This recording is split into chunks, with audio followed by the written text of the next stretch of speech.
Hello, I'm Barry Brisket, the bonkers butcher of Birmingham. Welcome to my world.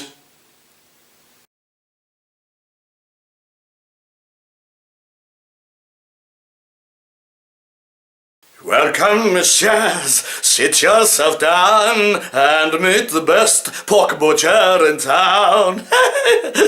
It's alright, Babs. Don't get scared. It's only me, Barry Brisket. Yeah, I'm going. You can say I'm dressed up from a character from Les Misérables. There was Pierre in the shop says Les Misérables, Les Mis as we all know it. And well, what it was last night, right? Unfortunately, we forgot to switch the video camera on, so I'm going to have to reenact some bits and pieces. Where we did a charity event for one of our local associations, one that's very true to our hearts here in Brisket's Butchers, and that's the Dismembered Butcher Boys Association. We raised £300. It was great. We decided to do bits and pieces from Les Mis, and I was Monsieur Thenardier, and my wife Belinda, she was Madame Thenardier, although she could hardly sing from stuffing chocolates in her mouth. Never mind, it made for an eventful moment.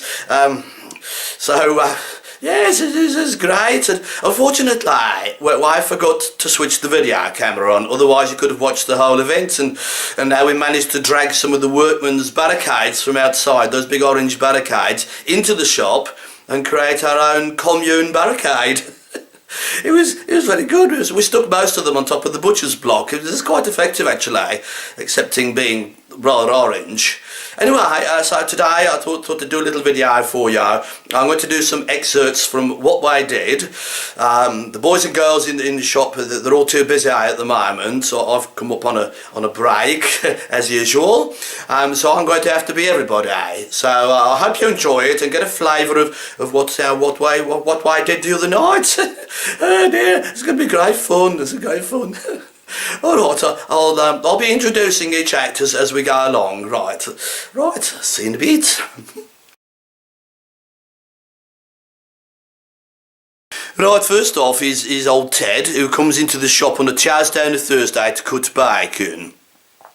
Now, old Ted, he is getting on a bit, he's 83, right, but I decided, you know, and he's getting on, so we let him do it. I decided I would be Jean Valjean, or 24601. Now, when he normally speaks, he's got a little Birmingham twang. I comes from Housing, and he started singing 24601. I said, no, the people will just laugh at you if you do that.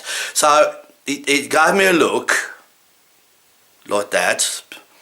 And I said, right then, I'm going to channel my Colm Wilkinson. And that's exactly what he did. I mean, for a long time, he just stood there, you know, in the mirror, making his eyebrows go up and down. I'll show you in a second, but tell you before I start doing what he did, the last note on Bring Him Home, we actually timed it and it lasted 15 minutes and 33 seconds. I think that's a world record, even by Colm Wilkinson's standards, and it was a very high falsetto. And I think what he did really was, because he was behind the counter, he just grabbed his knackers for quite a long time. Anyway, he was quite red in the face when he finished, but he got a huge round of applause. So here he is. 1 second, Barry, I'm just channeling my inner Colm Wilkinson. Okay. Eyebrow singing.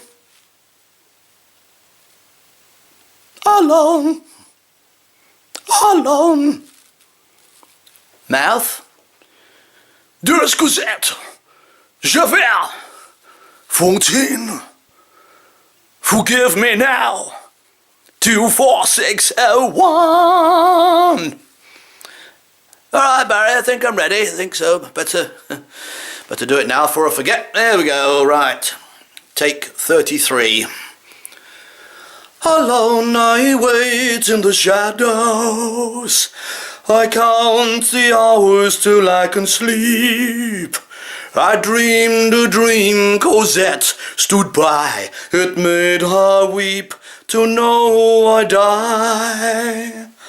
Alone at the end of the day, upon this wedding night I pray, Take these children, my lord, to thy embrace, and show them grace. Think that'll do, Barry. Think that'll do. Do you want me to cut some more bacon now? Got some smoked back to be done. All right. Thank you. Thank you very much.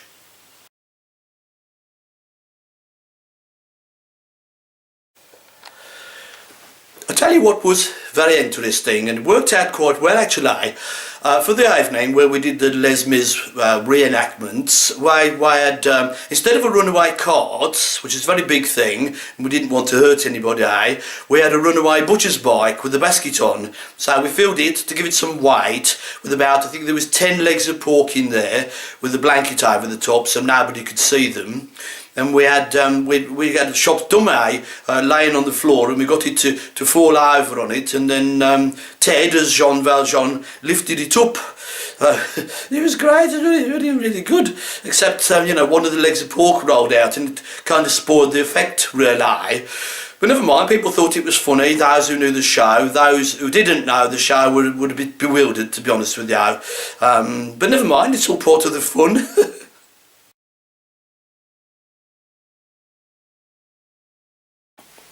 Then I've got Tommy. Tommy works in the shop. I've not mentioned this before because I don't really want to embarrass him. I hope he's not listening. Tommy, who works in the shop, very occasionally he suffers from Tourette's. It's not like terrible swearing, anything like that. But when it comes out, it is quite unexpected. So we had quite a few rehearsals with him because we didn't want to offend anybody in the audience in the shop, particularly the old ladies who don't quite understand his dilemma. So we got him doing stars. So he played the policeman, Monsieur Javert, and he sang stars. And we're going to do a little bit of that, how it unfolded in front of the audience. Out in the darkness, a fugitive running, fallen from grace, fucking fallen from grace. God be my witness, I never shall yield, till we come face to face, till we bastard come face to face. Stars in your multitudes, scarce to be counted, filling the darkness with order and light. Cunt! You are the sentinels, silent and sure. Shag it! Keeping watch in the night. Wake up! Keeping watch in the night. This I swear by the stars.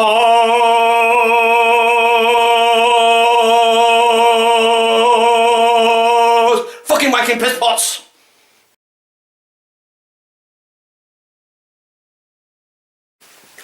Right, that was good, wasn't it? Right, that's how we have little Gloria, our reduced height person who works in the shop, and she's a midget. She doesn't mind if you call her that. I sometimes call her my midget gem, or my little puppet, bless her. She's very sweet-natured, and she wanted to do A Little Drop of Rain from Les Mis, sung by the character Eponine, and essentially, we dressed her out in a big overcoat, which swamped her, to be honest with you. We got her a beret. She looked very sweet. And she sung the song, but she insisted that we held a watering can full of water above her. And so the rain was literally coming down on her. And apart from a few splutters here and then, you know, she did a good job. She really belted it out at the end. Got a massive round of applause. Brilliant.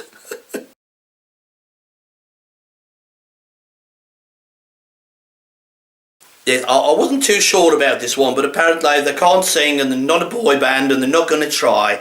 And so what they decided to do was they did their piece in mime, right? And it was the two twins, the identical twins that work in our shop, Garai and Garai, right? And they did empty chairs and empty tables, and all they did really, there was no music, no nothing like that, but it was very focused piece of theatre work, if you like.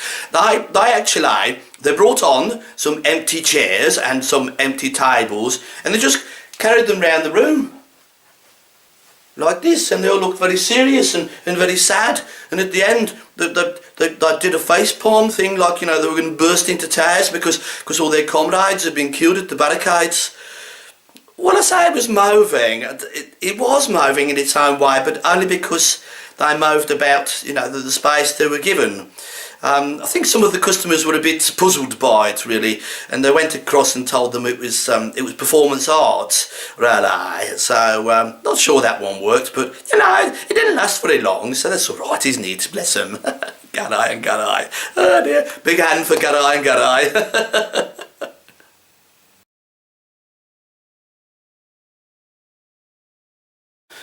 Right, well, I did engage some people outside the shop because we wanted a crowd occasionally, and what we did with the Lovely Ladies song with all the prostitutes, right, I got, now what are they called? The Silly Oak Pole Dancing Pensioners Group. They were great, some came in Zimmer frames, but I don't know, it kind of added to the flavour really, and you know, some of them were really good and really got into the part. One of them got shagged round the back of the shop. No, she didn't really, I'm only kidding. Now, please don't take offence, that group. Oh dear. No, they were great. They got their stockings on all torn and the makeup, you know.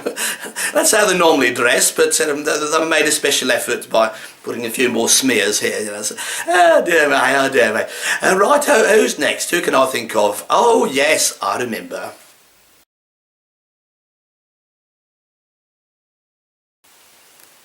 I think the highlight of the whole evening came when our French butcher, Pierre, very devilishly handsome young man, decided to do You Hear the People Sing, which normally involves a huge crowd, and originally I thought he was going to do it on his own, but it turns out he had other plans. So he starts off the song on his own, and within about 2 seconds of him going, Do you hear the people singing the song of angry men, he strips off. I don't mean totally naked, don't get too excited, but he strips down to, you know, his bare torso. There he was in the middle of the shop, showing them all his six-pack. There were women going crazy. They practically broke my meat counter getting at him. Luckily they didn't get at him, and he managed to make his way, still singing, out onto the street. I thought, where's he going, where's he going? And all of a sudden, there's like people coming from everywhere. There must have been about 200 of them, and they were all there. Do you hear the people singing the song of angry men? Oh, it was amazing. Well, it wasn't until the police were called, and then Pierre got taken off to jail for inciting a revolution.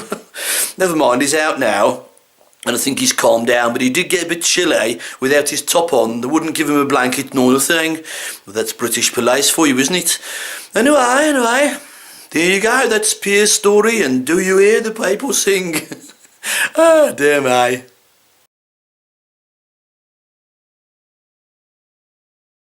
Anyway, thanks very much for watching our little version of Les Mis, or Les Misérables. Getting very French down here. Right, yes, thank you very much for watching. Don't forget to like, don't forget to share, and don't forget to subscribe.